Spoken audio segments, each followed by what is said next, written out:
Yeah. This is where civilization began. So even in the biblical terms, when even there was famine, there was shortage of food in, let's say, somewhere in the Asians and the Arabians, in the Middle East. Mm-hmm. People had to travel. You know the story of Joseph. Yeah.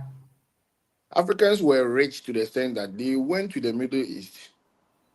They saw brothers putting, maltreating their small boy, their little brother, and they bought the small boy. We bought him Yeah. and brought him to Egypt. The pharaohs, all the Egyptians that we've talked about, they were blacks. Yeah. In Yeah. fact, the entire northern Africa was black. Yeah. I've read books Yes, on them. Yeah. all of them were like us. You know, in Africa, they were they say, um, cradle of humanity, cradle of civilization. And what people don't know is that Africans were faring the sea. We were constructing boats, huge boats, to cross the sea. In Mm-hmm. fact, now there's authentic record that Africans got to South America even before Christopher Columbus got there. Wow, that's interesting. When the man Mansa Musa, Mansa Musa's predecessor is called Mansa Abubakar. Okay. He didn't die. It was his uncle. He didn't die.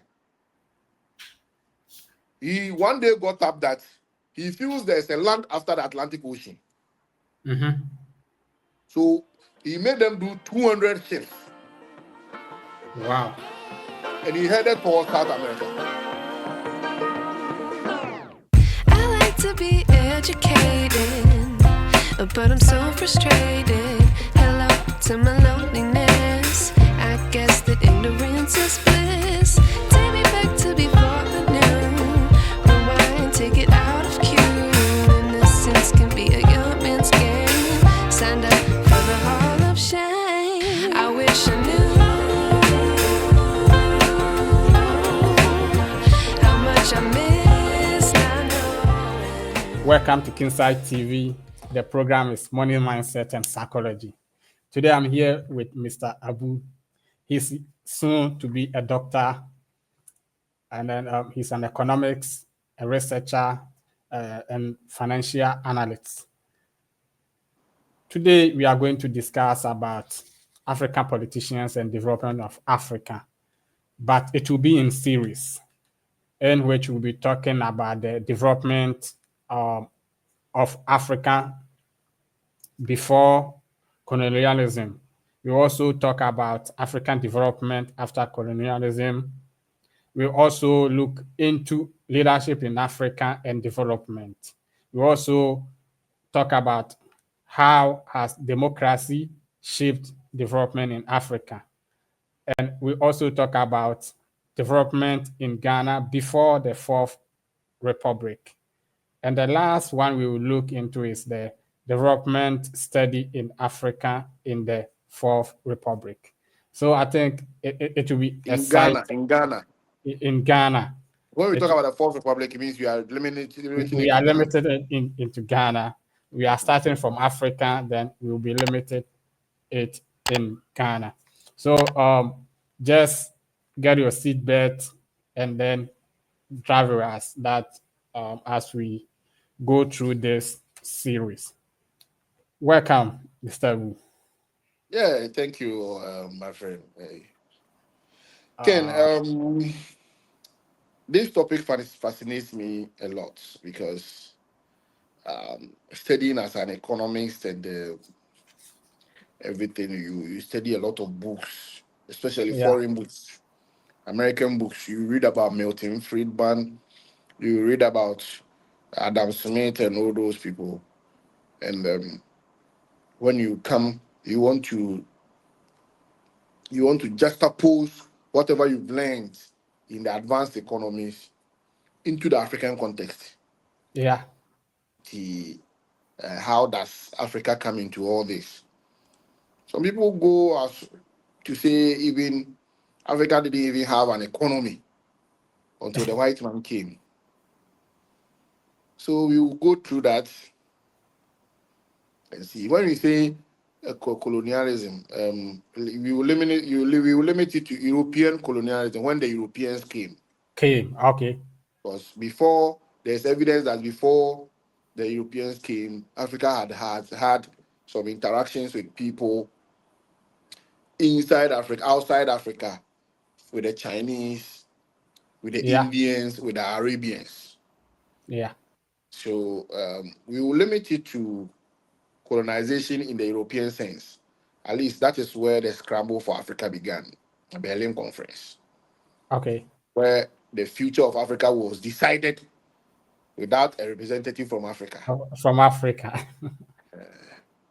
So I love the topic, and I'm very very happy. Maybe in the next 30 to 40 minutes, we will explore and Yeah. educate ourselves. It's going to be a discussion, so don't worry. Yeah. Yeah. Truly, I also because as you were saying, most people only know after colonialism.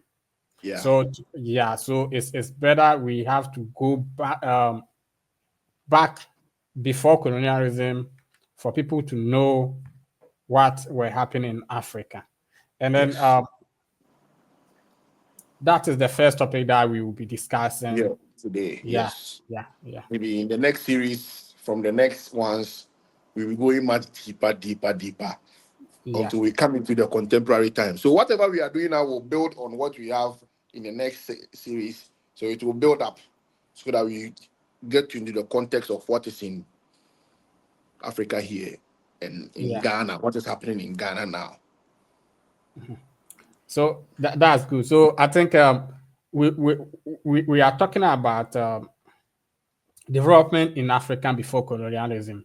So Yes, let's look into the uh, political and administrative systems that were in Africa before colonialism. perfect. Perfect. Um, you see, Africa was not let me I have some books I'm using, so let me get my books into perspective before. Africa, they say, is the cradle of humanity. Yeah. This is where civilization began.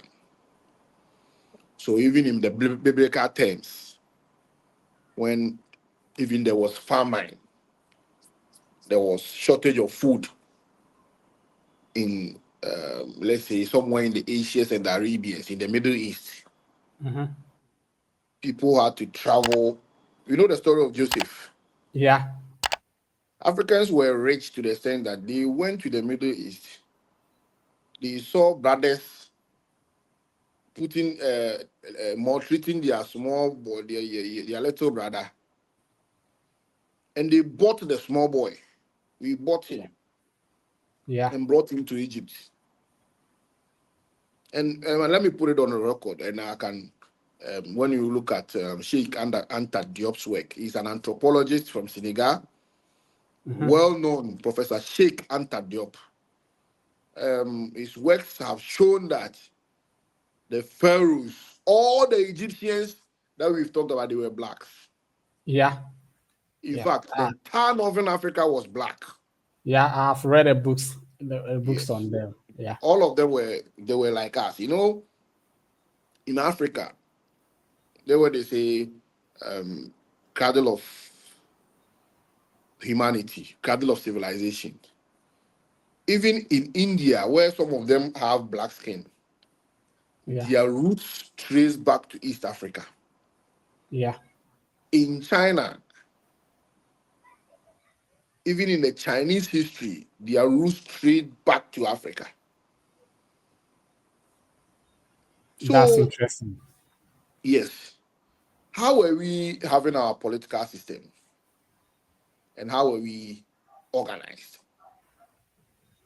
We were organized through the empires, through the great empires. You know, the Mhm. Nubian Empire. Yeah. The Nubian Empire sweeps across modern day Ethiopia, Sudan, Somalia, Eritrea, thereabouts, the Nubian Empire. In Bible, we read about the Queen of Sheba. Yeah. That her kingdom was in Africa. And so we were ruled by kings and queens. That was our political system. So you see that every kingdom has some of a council of elders. And it was ruled by a royal family, a royal lineage. So the clan system, where we see the most well-behaved and honest among the hair or the people who qualify to be kings. Mm-hmm. Then the council of elders decide, and sometimes they vote and put Okay. whoever supposed to be there. It wasn't a smooth system because sometimes it ended up in wars because sometimes someone will be made a king, and maybe his brothers or cousin who thinks he's more qualified than the king will also mobilize forces and come and fight. Okay. So it wasn't a smooth system. It's just like the modern system, where even in some countries where after voting, the opposition will go and form rebel group and fight for the throne. So that was how it was. So if you could look That's in interesting. Western Africa, in West Africa, we have the Ghana Empire. That's the Ouagadougou from the 9th to the 13th century. We have the Mali Empire Yeah. from the The 13th to the Songhai 15th Empire. century. We have the Songhai Empire. That's even West Africa Mm-hmm. alone, right? And, From the and then when you 15th to go the to 16th East, century. When you when you go go to to the East East, Africa, we have they the have Great the Zimbabwean Kingdom of Empire. Zimbabwe. Exactly. You see, when you go to the South, they are the KwaZulus, the Mm-hmm. Bantus. They had their own empires there. Okay. Yeah. So that's how Africa was organized. And Africa is so big that all these empires coexisted in a particular way. Yeah. They controlled trade routes. They had their own way of governance, which was indigenous in us, well developed in Africa. Because when you go to societies, even in Ashanti, the Ashanti kingdom, which began somewhere in the 16th century, they have their council of elders. They have chiefs and sub-chiefs. Mm-hmm. Okay? And there were customary laws, which was not necessarily written, but translated through oral tradition. The reason for the oral tradition was that it was able to be changed to meet the demands of of the time. Because when you write, it becomes rigid. But the moment it's oral tradition, at least whenever there's a new development, we can twist the law easily and make it happen. So there were Yeah. oral. So those small conflicts were there. That was the African political system. All right. And everybody paid homage to the great king. To the king. Yes. So when there is war, each community brings their men. When there's festivals, each community brings what they have to celebrate. That was the way we were organized in Africa. Yeah. Now, Yeah. having talked about our political system, let's move straight into our economic system. Okay. How was our economy organized? You could see that in Africa, the economy was clearly agrarian Mm-hmm. agriculture, and Okay. they used a lot of irrigation. Mm-hmm. Natural water bodies were used as irrigation. That's why most of the big towns in Africa were along river bodies. River bodies. So when you see Egypt, most of the big kingdoms had a river body in between. Egypt, they have the Nile. Yeah. In Nigeria, they have the Niger, uh, what do you call it? The Niger River. You see, when you go to the Eastern Africa, they have the Lake Victoria. Yeah. Mm-hmm. When you come to the West Africans, when you go to the Mali Empire, you see the Gambia River passing through. Okay. When you come to the Ashanti, you see the Lake Bosumtwi there. So they were all around water bodies simply because of the use for agriculture. And what do they grow? Agriculture was not on industrial scale. Mm-hmm. At many times, most people did it at the domesticated level. Okay. Do feed yourself, sell what is left. Do feed yourself, sell what is left. So you could see that soil conservation, protecting water bodies, protecting the environment, all those things were enshrined in the law in oral traditions. Yeah. Because even those who were doing farming, every community will say, oh, this particular day we don't go farming. Yeah. It was, they would tell, oh, it is for the Nananum, it is for the traditional gods and whatever. And they have stories to protect those days. Oh, when we banned those days, that day somebody went and saw a ghost in the farm. Of course. Yeah. It was meant to protect the environment. That even as in some community, there were some months we don't farm. Those in the fishing communities, there were days and months they don't go to the water for fish. Yeah. Why? Because it was a fallow period. It was meant to, yes. So you see the river bodies. Now people are doing galamsey and stuff. But those days it wouldn't happen because there were Yeah. laws, oral laws to protect. This particular day we don't go to the river. This thing we don't do in the river. You don't urinate in this river. You don't spit in this river. Because some of the rivers were still used for drinking. Yeah. It was an oral tradition that you don't urinate in rivers. And let me add this one too. Apart from farming, they were also trading in salt as well as gold, ivory. We will come there. Okay.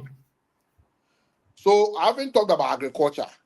Now, since you've introduced it, they did trade and commerce. Okay. Those people in areas, the Guinea Savannah area, the grasslands, were able to breed a lot of livestock than those in the forest. Those in the forest areas were doing agriculture Agriculture. Okay. close to the water bodies. Were doing crop production. And those in the grasslands were doing a lot of livestock. So if you could see, you will see that in Ghana, they say that Chifapa was stream Yeah. because they are in the grasslands and they were doing Nenchie, they were doing cattle farming. And those people, they will bring the Nenchie here and get fresh food from down here and take it upstairs. That's the barter trading. That is the barter trade system. Okay. Okay. Okay. Yeah, so here they will grow the food as the yam, the cassavas, the plantains. You see, all those grains grown down here. And those people who have bred the livestock, the sheep, the cattle from the north, from Mali, from Burkina Faso, they will bring it to this side. And we will also give them food. Okay. They have a lot of meat there. So even now, it is still in their culture that those in those cultures, people in those cultures consume a lot of meat. Because the meat is what is there. Plenty goat, plenty livestock compared to down here where we grew a lot of food Yeah. and stuff. Now, after that, let's go to resource management. Okay. How did we manage our resources before the white man came? There were communal land tenure systems enshrined. Because we were at first, I told you about there are some, even in Nigeria, they had evil forests. Yeah. Yeah. It's not as if the devil lives there, but we've left that place to be there. No, in Ghana, some of the communities have that forest that Yes, you don't go there. we've left it to be there, but we realize that those plants are what causes our rainfall to come. And we shouldn't call desertification, deforestation. Cut trees rough. So we left the forest to be there. If you want land to farm, you go to the chief, and the chief will show you a place you can farm. Yeah. You can't go to the evil forest.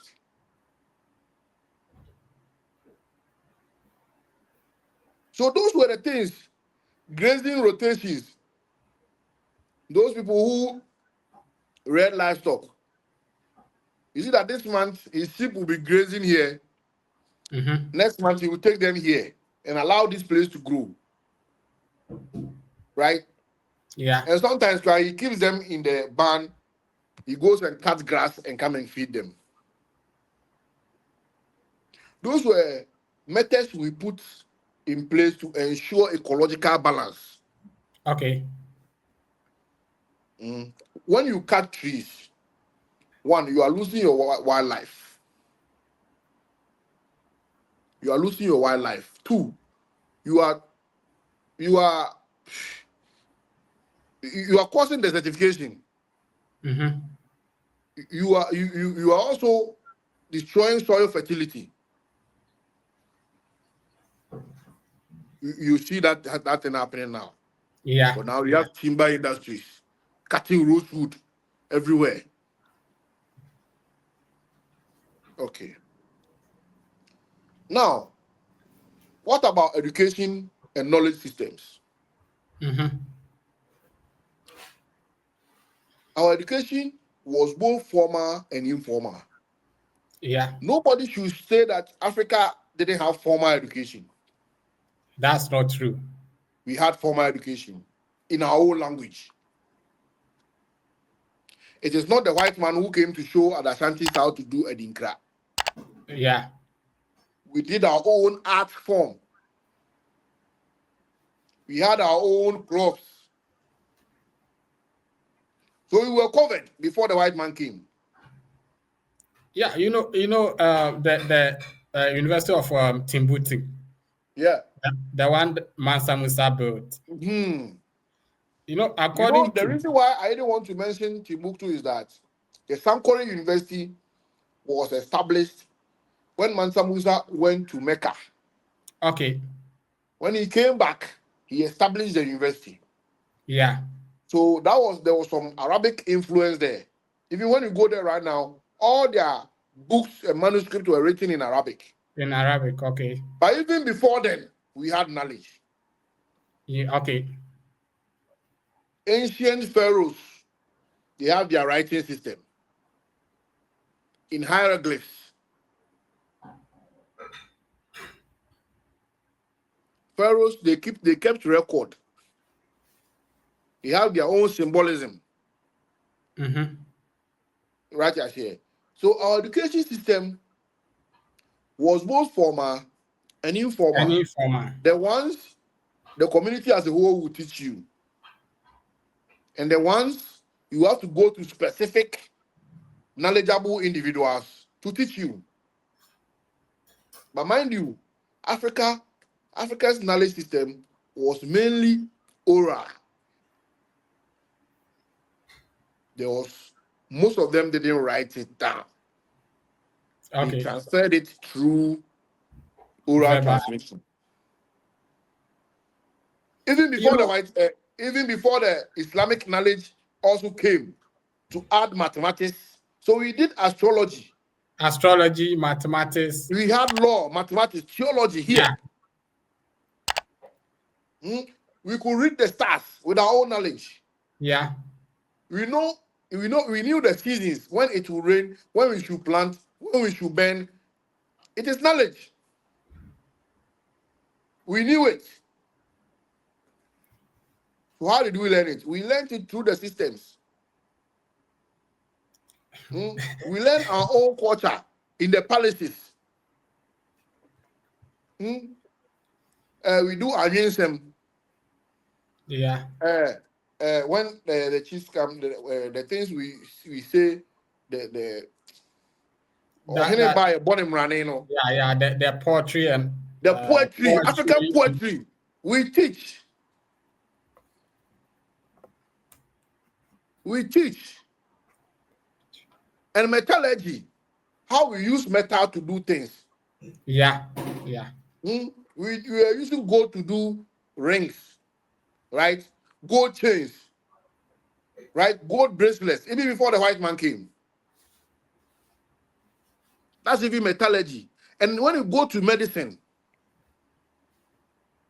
we were advanced in medicine. We were curing our own malaria. We were curing our own tuberculosis with herbs. Yeah. Miscarriage, pregnancy complications. In fact, some places in East Africa, they were doing brain surgery. Yeah. That's with true. herbs.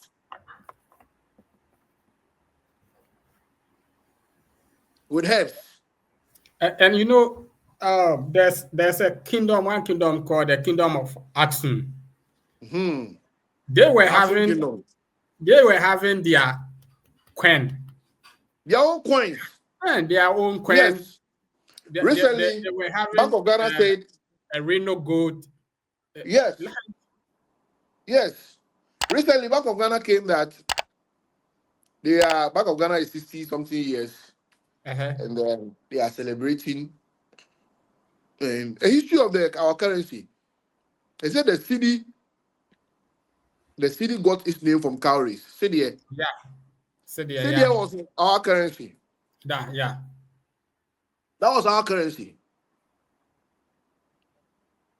Yeah.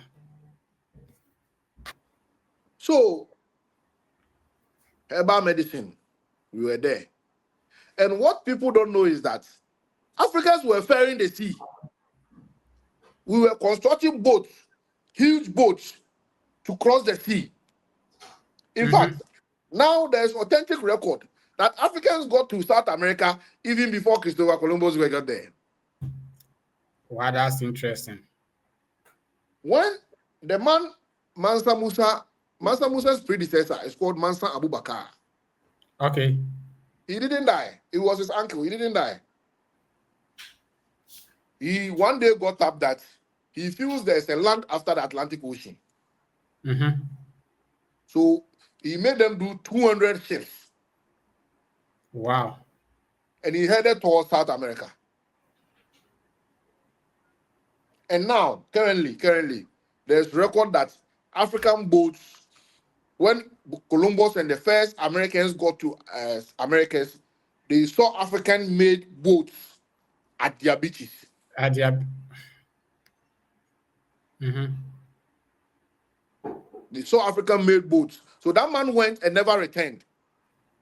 That is why Mansa Musa became king. Okay. His uncle went beyond the sea and didn't come. Okay. So now there are some blacks in South America who are saying that they were never slaves. They came before the white man came to make some people slaves. Yeah, I have this I share this opinion that they says that when they went there they were rare Indians. And I always tell people that there are no rare Indians. They were brats. According to history, the people there, they were brats before the whites went to the American. Yes. And moving on, let's go to social and cultural development. In Africa, our social development starts from the family. Yeah. We have a strong family and kinship networks and community welfare. Even here, we have what we say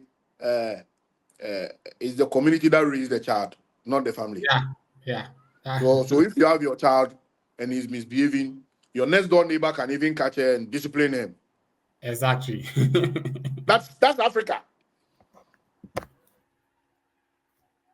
That's you know, Africa. I was listening to Otunfuo Osetutu the second, the king of Asante Kingdom, Yes. and he made reference that before white men came with women empowerment, Africans, Ashantis were practicing. That's why we practice maternal inheritance. Yes. They came to meet us when we had our own belief systems. We had our own gods. Yeah. We pray to. And let nobody lie to you that our ancestors were idol worshippers. They were abosomsom for. No.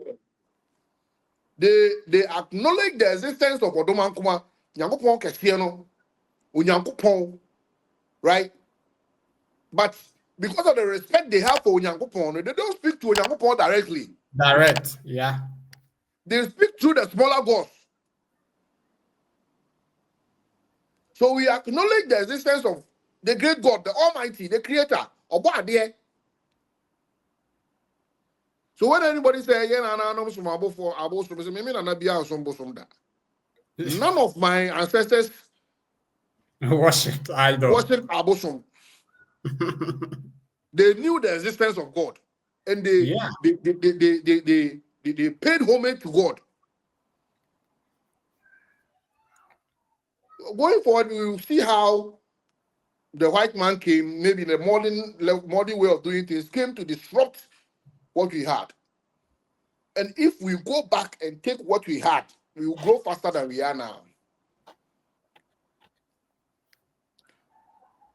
Now, infrastructure development. Yeah. Cities like Timbuktu, Gao, Mombasa were already planned before the white man came. Yeah. In fact, Sir Rattray wrote about Ashanti that when the white man conquered the Ashantis in the late 19th century, and they were going to Kumasi, the white man thought that he was going to see some village there. Yeah. But when he got to Kumasi, he realized that the city was already planned with its own sewage system, with its own waste management system. In fact, there were story buildings in Kumasi. Yeah. Before the white man brought his own architecture. Yeah. Yeah. We were building our own story buildings with toilets. There was the white man is even saying the story buildings have toilets in the upper floors. Yeah. Yeah. Yeah. Because I just recently I saw the picture of Manshia Palace before the war with the Sir Garnet Wilson war. Yeah, I saw the picture, and then when you look at the building, it's exceptional too. Yes. So this tells you that we were having, and then when you look at according to research, even according to research, the war of Benin is even they are comparing China war to Benin. China's great war to the war of Benin. But they are saying in Nigeria, it's they not had easy. a well-planned city even before the white man came. So the white man came with an agenda. We will get there. Okay. Now, road networks. Our mothers were going to as long as Mali to buy Keuro, Abuanguma. Yeah. What is it? The skin of cattle and sheep to come and sell here. There were trade routes. Safe ones for us. In fact, even when you go to the Otunfuo's palace, Otunfuo was having emissaries to Gao, to Mosi. Yeah. Then It means Otufo had emissaries there. He was connected to them from Kumasi. So they were trade routes in Africa. The last one I want to talk about is international relationships. Okay. If you go to the kingdoms in Ethiopia, they were exchanging gifts with the kings in China. In fact, at a point in time, the Ethiopian king sent the king in China a giraffe. They've never seen one giraffe. Wow. Yes, and the Chinese were happy seeing a goat with long legs, with long neck. Long neck. They've never seen that before. So there was even an evidence of international relationship here. Yeah, the one in the Bible when King Shiva visited Queen Shiva visited King You see, Solomon. I'm quite silent on that because you see the place now we call Middle East. If you look Yeah. at it carefully, that place is Africa. Yeah. There's no land border. You could walk from Egypt to modern day Israel to Syria to Lebanon. It's a walking distance. You know why? There's no border there Yeah. until the 1950s when they built the Suez Canal. Okay. The Suez Canal was to provide a sea route from Asia, Arabia into Europe to the Mediterranean Sea. Okay. But before the Suez Canal, that place was a walking distance. There was nothing there. You could walk from Egypt, enter modern day Israel, enter Lebanon and Syria. My proof for that is that, you know, World Cup. The first World Cup ever played, they invited Africa. They invited a country from Africa. Okay. The country was Egypt. But it is not the modern day Egypt. Those times, it was United Arab, I think United something Arab country or something. And it was a combination of modern day Egypt and Syria. They were one country. Modern day Egypt and Syria were one country, and they went to play that World Cup. Okay. So it means that there was nothing between them. They were one country They until were they one. did the Suez Canal and broke that place apart. So modern day Israel, Lebanon, Syria, they were all Africa.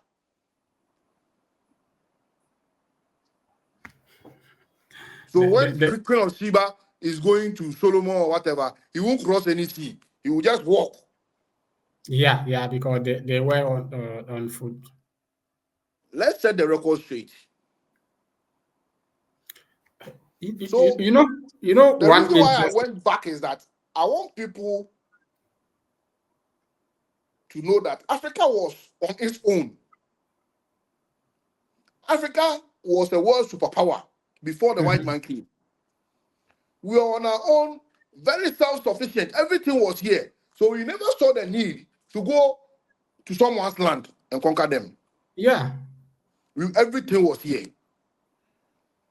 And still everything is here. That is why we are doing prayer. We want people to know what we had. And that what we had is not gone, it's here. Yeah. And our ancestors are waiting for us to go back and take what is ours. You know what you are saying. When you look at it, like as we started from the pharaohs, when you look at their names, like they have Pharaoh Akhenaten, Pharaoh Ametepe, Pharaoh like Akhenaten, Pharaoh Tutankhamun. Yeah. Our name, we have Akhenaten here. Yeah. We have Tutu. Yeah. Oh, come on. You have Pharaoh Tutu. His name is Tutu. Tutu. Yeah, that is the name, but they prophesize it. Yeah, that's the name. Tutankhamun. The name is Tutu. Yeah. Pharaoh Akhenaten. Yeah. So when you look at it, like even even when you go to the biblical way that Egypt the what do you call them, the Israelites were leaving Egypt to the promised land. Where is the promised land? Because when you look at the history, they came southward down. You understand? The land That of milk and honey. which one? And where Which they is the have the land? modern day Israel, you don't walk 40 years to that place from Egypt. No. And then that place is mountainous. You have it. You understand? We will get there. If they want us to interrogate this, we will I love interrogate this. for them. I love this topic because Yes, we will we get have there. not talked And about we will it. talk about leadership. We will talk about what they have done to us and what people think is elite, but not elite. We are throwing what we have away. Yeah. The sad thing is, I have a friend. You know the friend I'm talking about. I have a friend. We all went to Legon together. He's very good. He has a son. So I meet him and his son walking, and I'm trying to ask the guy. A friend said, "Say, hey, maybe they want to teach you. My son doesn't speak Chi. You have never been to Britain, or you grew here, and you are telling me your son doesn't." He's saying me that in a way of flex that or money but didn't catch Chi. Bro, I'm like, really, Really. my friend? You are just Right. coming. So all what I'm doing, I'm dwelling on the works of historians like Basil Davison, Sheikh Anta Diop. There are some books. Maybe when we are done, I'll be sharing some links for people to read Yeah, so more that people go and read about and Africa. see that what we are There's saying African is not just architecture, from there's our heads. African medicine, there's African education, African agriculture, African everything. And maybe we will give some recommendation of what our current government should do Yeah. and not do. Because maybe when we get to the Fourth Republic, Ghana, before the Fourth Republic, Ghana in the Fourth Republic, maybe we can also give something in our own small way. And so we can end here for now. And We'll that's for continue. the first part of the We'll first. continue because You continue. this topic is so interesting. African before colonialism is more interesting, and I think we wanted to talk about this today and then move on to the Africa after the colonialism. But it seems we have not. This is just an intro because we have a lot to talk about. We will still continue this topic, Africa before colonialism, to let people know that what Africans were having before the white men came to Africa. Um, you know, I did a documentary on the African Asian kingdoms, the rich ones, and I read more about the Aksum kingdom, the kingdom of Benin, the kingdom of Zimbabwe. And when you look at the things that they were doing, they were having a lot of gold. They were even having their own coin trading in like Mansa Musa alone, let me interesting. tell you, Mansa Musa single-handedly crashed the price of gold globally. Yeah. He walked from Mali to Mecca. Mecca, yeah. And when he was dishing out gold. He was going with 60,000 slaves. Yeah. And he was giving every person he met on the road, he was giving the person gold. To the extent that by the time he was coming, everybody in the world had gold. Yeah. And the gold price crashed. Yeah. Because everybody now suppliers exceeded demand. And the price is falling. And it took years before the gold price could restore. Yeah. And historians are saying that he was the first person to make the Europeans be aware of Africa here. But we were here very protected. But when he walked and shared gold, they realized that there's a lot of gold here. Yeah.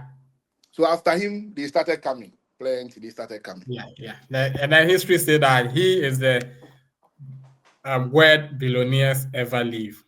the greatest billionaire. You He can't was controlling you can't, salt and gold trade global. yeah, you can't compare King Solomon to him. No. Yeah, And he's a black man, a very proud black man. sure. Alhaji Musa. That, that's the, and then in a I will reveal more secret in the. I don't know much about Quran, but in the Bible that says certain things that confirm what we are talking about. In our next The episode, Quran confirms it. we will talk more about it. See, this land will forever be rich until thy kingdom come.